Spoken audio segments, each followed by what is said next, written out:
When the original sin happened, mankind lost their image of God. So this is very fascinating. And given that we're in the 2026, we're now in the 250th year anniversary for America. And I think what all people should consider is that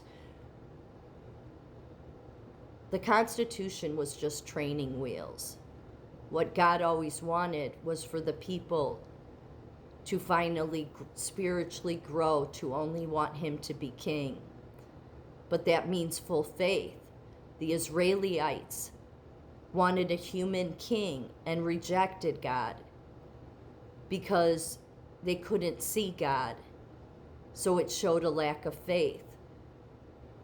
So God is looking for America, I would say especially this year, to realize the government isn't your God. If you want to be one nation under God, then you want God to be king again. But you don't want the Christian nationalists creating it or any of these people on either side influencing. Because all these factions do is they want to, Turning Point LGB, they want to stamp their image of what the modern day Caesar is on you while they say it's about the right thing or doing God's will. No. But here's the thing that you got that's really important here, okay? Because when you lost your identity, it was all about we have to return to having God's identity back. Most people think that Jesus was giving a clever answer to avoid a tax trap, but he was actually pointing out a deep spiritual identity theft. When Jesus said, "Whose image is on this coin?" and they said, "Caesar's," his response was a double-edged sword. The coin was made of metal and stamped with Caesar's face. Therefore, it belonged to Caesar's world, the world of ego, debt, and human government. But then the unspoken question is, whose image is stamped on you? According to Genesis, man is made in the image of God. So by telling them to give the coin to Caesar and themselves to God, he was exposing their divided loyalty. They were carrying Caesar's image in their pockets, but they were letting Caesar's system, the ego, rule their hearts, effectively covering up the image of God within them. If you serve the image on the coin, money, status, political power, you are serving man's kingdom. If you recognize the image within you, the spirit, you serve God's kingdom.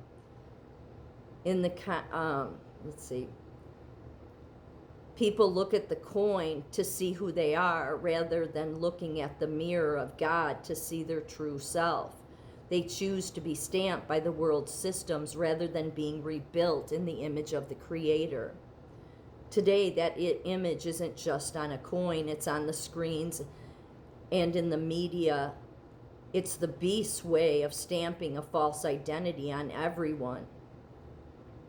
To follow the shepherd's voice is to realize that you don't belong to the system that stamped the coin. You belong to the one who designed you.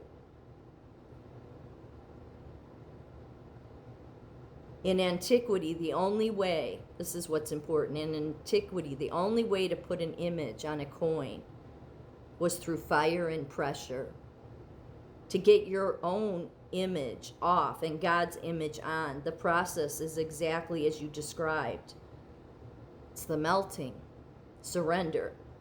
A coin that is already stamped with Caesar's face cannot receive a new image. It's too hard. It has a set identity.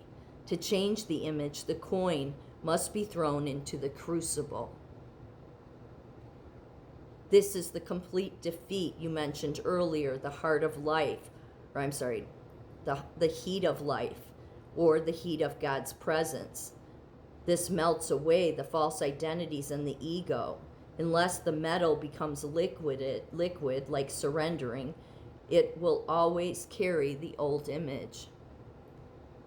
Then there's the refining. When the metal is liquid, the impurities rise to the top and are scraped away. This is where God strips away the self-will.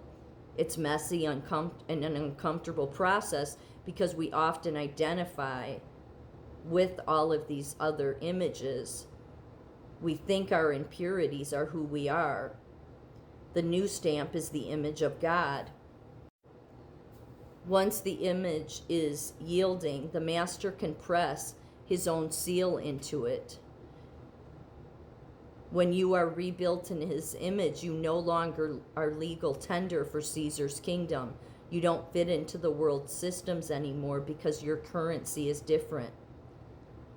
The tragedy of the hard heart, the reason most people stay under Caesar's image is that they are afraid of the fire. They would rather keep their cold, hard, false identity than go through the melting process of surrender. They want to be saved without being changed.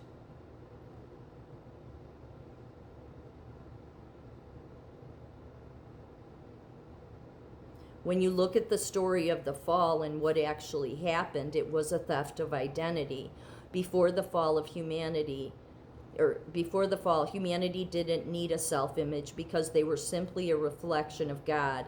They didn't have an ego to protect or a persona to build, but the moment they chose their will over God's, that reflection was shattered. Think of the image of God like a perfect mirror. Original sin was like throwing a rock in that mirror. The mirror is still there, but it's cracked and distorted, that you can no longer see the original face in it.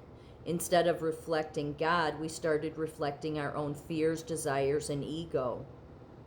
This is why the first thing Adam and Eve did was to hide and cover themselves. Suddenly, they had a self to protect.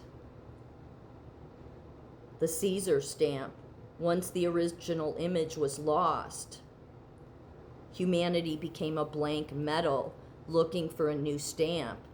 We started letting human systems, kings, and governments stamp their image on us. This is why it's so easy for us to be loyal to a political party or a country. We are desperately trying to fill the void where the image of God used to be with a Caesar-like image.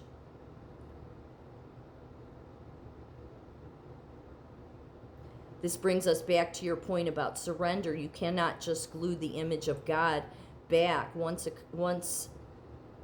a cracked heart. You have to go into the crucible.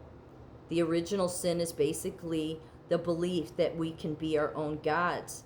To get the original image back, that belief has to be melted away. And then I was asking it, this is just political factions, okay? Because I was asking it about the Constitution, saying that I do not believe that God wanted that to stay in place. We were to grow. We don't want to reject God as our king, and yet people think that both apply. When Peter said, God institutes the government, it was really a warning that when you choose that, when God has to institute the government, it's because you rejected him because you don't have enough belief in him being king. They can spin it all they want. But